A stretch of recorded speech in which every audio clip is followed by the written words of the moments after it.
मध्य साधक 9 वर्ष में भगवत प्राप्ति, अधिमात्र साधक 6 वर्ष में भगवत प्राप्ति और अधिमात्रतम साधक 3 वर्ष में भगवत प्राप्ति। जैसे अपने लोगों के गंगा किनारे का जो समय कटा 20 वर्ष, वो इसी में कटा। न खान पान, न मित्रता, न रिश्ते, न नाते, न कोई, न कुछ नहीं, केवल भगवान। शिव शिव शिव शिव शिव, शाम सदा शिव। हर पवित्र है तो मंत्राकार वृत्ति, अपवित्र है तो बस हर समय वायु स्पर्श करती तो ऐसे करते गंगा, हमारे भगवान शिव आलिंगन कर रहे हैं वायु रूप से। ये बड़ा मनोभाव, बड़ा आनंद का भाव होता है। तो आप क्या समझते हैं हम किडनी के रोग में पीड़ित पड़े रहते हैं? पद चल रहा है, सामने प्रियाजू की झांकी है, कैसे तुम्हें बताएं? कुछ नहीं है, मतलब अपने कमरे में बैठे, सामने युगल सरकार है, आरती हो रही, आरती की जय श्याम सुंदर नंद के नंदन राज, सामने वो बैठे, वहां कुछ आनंद की कमी है क्या? पर अपने लोग आनंद ढूंढ रहे हैं भोगों में, विषयों में, जगत में, इसलिए हमारी दुर्दशा हो रही है। नहीं, एक बार जिद्दी स्वभाव बनाओ, एक बार विषयों से पिंड छुड़ा लो। विषयों में सुख नहीं है, केवल आकर्षण है। भगवान में आकर्षण भी है और सुख भी है, विषयों में सुख नहीं। हमारी बात समझ लो, केवल भ्रम है, आकर्षण है। यदि तुम पहले चिंतन न करो विषय का और फिर भोग लो, तुम्हें सुखानुभूति हो जाए तो मुझे बता लेना। जब तुम चिंतन करते हो विषयों का और भोगते हो तो वो चिंतन वाला सुख तुम्हें मिलता है। आकर्षण केवल है, सुख नहीं है। भगवान सुख समुद्र भी है और आकर्षण भी है, उन्हीं का आकर्षण है।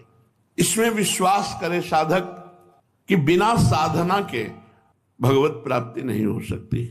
न वेश धारणम सिद्धे कारणम न च तत्कथा क्रियैव कारणम सिद्धे सत्य में तन्न संशया।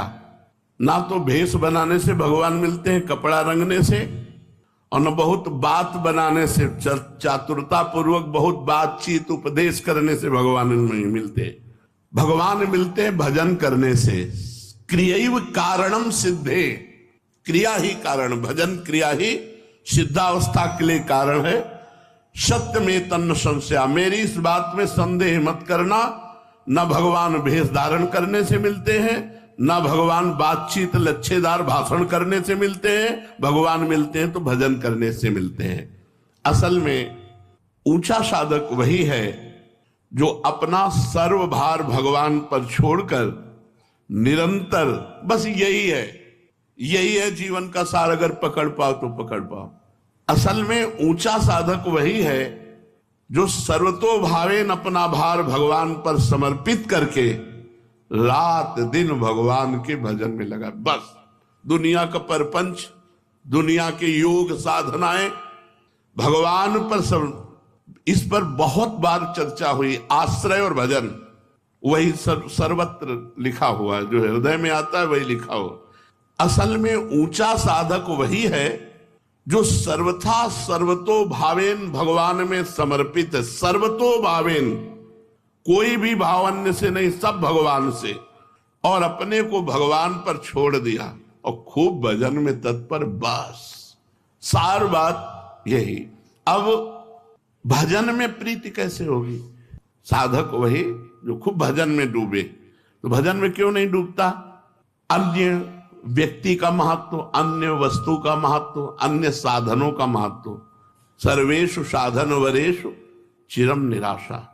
किसी भी अन्य साधन का तिरस्कार न करो, पर नाम में दृढ़ विश्वास कर लो। अनन्य विश्वास केवल नाम में करो कि हमारा काम तो केवल नाम से होगा। साधन, हमारा विश्वास है कि इस जन्म की सार्थकता केवल नाम है। ये हमारे हृदय की भी बात है। हर प्रश्न का उत्तर नाम में ही होता है। नाम से ही, बहुत ध्यान से सुनना है, बड़े अमृतमय वचन और सिद्ध पुरुष के वचन हैं। नाम से ही सब कुछ हो जाएगा। आप नाम जप कीजिए, आप इंद्रिय विजयी हो जाएंगे, मनोविजयी हो जाएंगे, आप निरंतर आनंद समुद्र में डूब जाएंगे। सब दुख विपत्तियों का आपके नाश हो जाएगा। नाम से ही सब कुछ हो जाएगा, विश्वास कर लो। नाम की जितनी महिमा शास्त्रों में और लिखी है, संतों ने गाई है, सब थोड़ी है, पूरी कोई नहीं गा सकता। कहूं कहां लगी नाम बढ़ाई, और राम न सकहि नाम गुण गाई। स्वयं भगवान अपने नाम की महिमा पूरी नहीं कह सकते, फिर और संत महात्मा शास्त्र जितने, वो तो अपनी अपनी मति गति के अनुसार है। स्वयं भगवान जो अनंत मति गतियों के स्वामी हैं, वो भी राम न सकहि नाम गुण गाई। ऐसा विश्वास कर लो। नाम का इस तरह से विश्वास कर लो कि किसी और साधन की तरफ मन ही न जाए। एक बात बैठेगी कि सबका सार है भजन, बस मंत्र चल रहा है, नाम चल रहा है। हर ग्रंथ को खोलो, उसका है सार की एकाग्रता पूर्वक भजन करो, तो बहुत हो गया। पढ़ पढ़ करके पूरा जीवन निकल गया। अब उसका अनुभव करो, हर समय भजन, हर समय भजन। गोस्वामी जी कह रहे, बहुत सुंदर पद है, कह रहे भरोसो जाहि दूसरो सो करो। भाई तुम्हें कोई दूसरा भरोसा हो आप कर लो, मैं आपको रोकता नहीं हूं। जिसका जहां मन होता है उस साधन में अपनी रति करता है। भरोसो जाहि दूसरो सो करो, मुको तो राम को नाम कल्प तरु, कलि कल्याण फरो।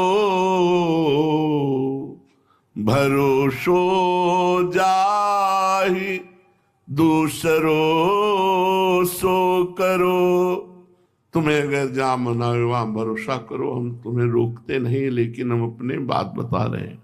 मोको तो राम को नाम कल्प तरु, कलि कल्याण फरो। मेरे तो सब कुछ राम नाम है, मेरी समस्त कामनाओं को पूर्ण करने वाला कल्प तरु ये राम नाम है। इस कलिकाल में परम कल्याण कर देने वाला ये नाम है। ऐसा नहीं गोस्वामी जी और कुछ जानते नहीं है। वो कह रहे कर्म उपासन ज्ञान वेद मत सो सब भांति खरो। मैं इनकी अवहेलना नहीं कर रहा हूं। कर्मयोग, उपासना योग, ज्ञान योग, अष्टांग योग, वेद मत, जितने भी हैं ये सब अच्छे हैं, सब सत्य हैं, सब सत्य हैं। पर मोहि तो सावन के अंधही, जो सूझत रंग हरो। पर मुझे तो ये सब नहीं। सावन में जैसे अंधा हो जाता है तो उससे हरा ही हरा 12 महीना नजर आता है। मेरे तो 12 महीना केवल नाम है, केवल नाम। न कर्मयोग न